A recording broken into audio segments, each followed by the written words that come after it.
I'm Jeannie Sue Weppner, and I have a Master's of Fine Arts from the University of Miami. And probably for the last 25 years, I have done pottery on the weekends and worked full-time, either in nonprofits or with the Department of Health and Welfare. I've recently retired, and I'm now doing my pottery full-time. I got involved in clay. My first exposure to pottery was when I was in college, and I was in Japan for a semester, and I fell in love with Japanese pottery. And it was very crude, and they fired their pottery in wood firing kilns, and it was just beautiful, and I fell in love with it. But I didn't actually do any pottery until after I was married and had a little time. So happens my husband was a professor. So he was at universities, and I used to be able to take classes without having to pay as much as somebody might normally pay. So I enrolled in a pottery class as soon as I could. And I took my first pottery class from a production potter. And the reason I was attracted to pottery is because I loved in Japan how many different types of plates were used for different types of food, and how it was a certain style of thing. Of utensil was used with a certain style of food, and you had several different dishes that were laid out before you when you ate your meal. And so I really fell in love with that and was really interested in making functional pottery. And I took my first class from a potter named Byron Temple from Berea, Kentucky, and he was a functional potter, and he made his living as a potter. And he taught us how to do production pottery. And so I know that part of that lesson for me is rooted in all of the things that I do. So you see before you a variety of things that I do. One of the things I really want my pieces to do is I want them to reflect the character of the clay.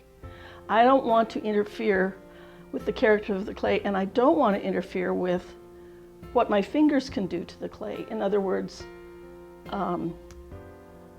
for example, this mug, I stuck my fingers into this mug to get my fingerprints in there. It's not actually my prints, but the effect that my fingers had on the clay.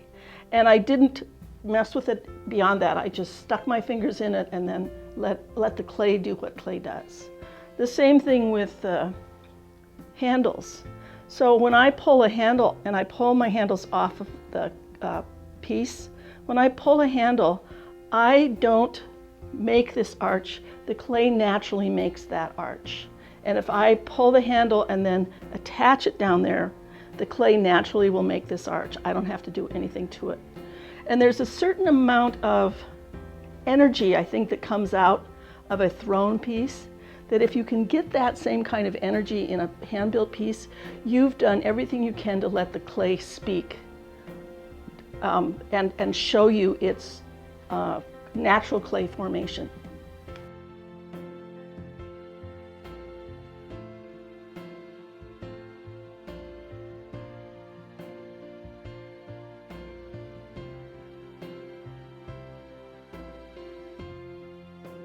This is called a salt pig, and it's something that's used in the South, very humid temperatures, to keep salt in, so it does not stick. So I carved pigs on the salt pig. And after I did the carving, I covered the piece with white slip. And then I went back in, and you can see where the orange is. That is a high iron slip that has a lot of iron content. And then after I was done with that, I fired it in my kiln, and then I buried it in sawdust. And the sawdust burned down. And as the sawdust burned down, the fire was looking for oxygen in order to continue to burn. So the black area, that's where they found oxygen in the white clay and the white slip. And you can't take oxygen out without depositing something. So the carbon is left in these areas, and the oxygen was taken out. But the orange ones, you had to have a little bit of a higher temperature where the iron was, because the iron is binding the oxygen and not allowing the fire to get after it. Where it's darker here, it was obvious the fire was hotter here than it was here.